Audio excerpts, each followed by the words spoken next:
CCTV ফুটেজে helmet পরা যে কাউকে যদি আমাকে বলে দাবি করা হয়, এটা কতটুকু আসলে বিশ্বাসযোগ্য? আপনি নিশ্চয়ই অবগত হয়েছেন একজন তার নিজস্ব বক্তব্যে চাঁদাবাজির ঘটনায় আপনার নাম জড়িয়েছে।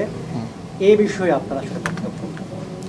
আসলে প্রথমত হচ্ছে এই বিষয়টা এখনো তদন্ত চলছে, যেহেতু ইনভেস্টিগেশন চলছে, এটা নিয়ে মন্তব্য করাটা উচিত না। তারপর যেহেতু আমার নাম স্পেসিফিকলি সেখানে এসেছে এবং এই নামটা আসার পর আমি একরকম অবাকই হই।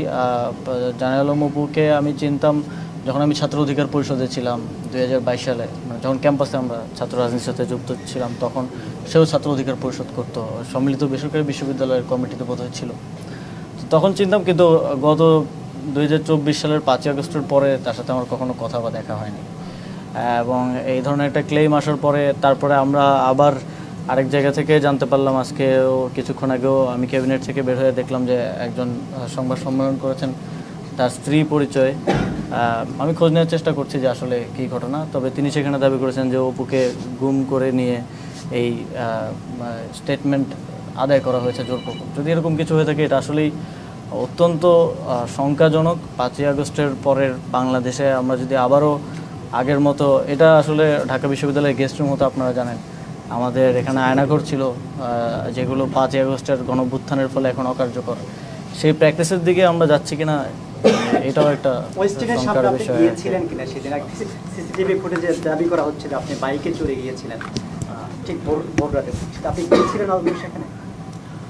আমি মাঝে মধ্যেই আমার রাতে যখন কাজ শেষ হয়, প্রায় কখনো কখনো ভোর হয়ে যায়, আমি রাতে খাওয়া দাওয়া, ওই সময় বাসায় আসলে খাওয়া দাওয়া দেওয়ার মতো কেউ থাকে না খাবার।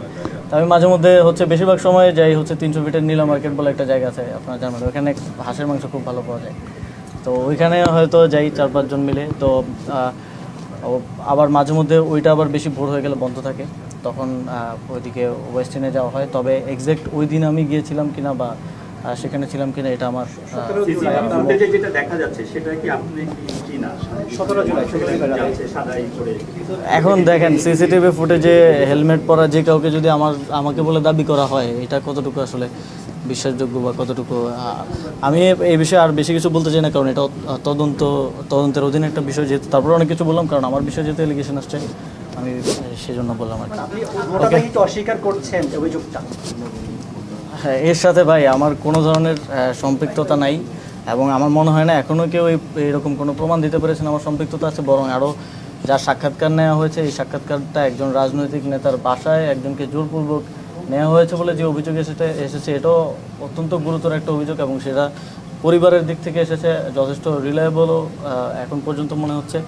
তো এর সাথে যে আমার সংশ্লিষ্টতার যেই কথা বলা হচ্ছে, এটা সম্পূর্ণ রাজনৈতিক উদ্দেশ্য প্রণোদিত। এরকম অনেক কিছু আপনারাও ইতিপূর্বে দেখেছেন, আমরা সেগুলো ডিবাঙ্ক করেছি, এবং এখন দেখছেন, সামনেও হয়তো দেখবেন।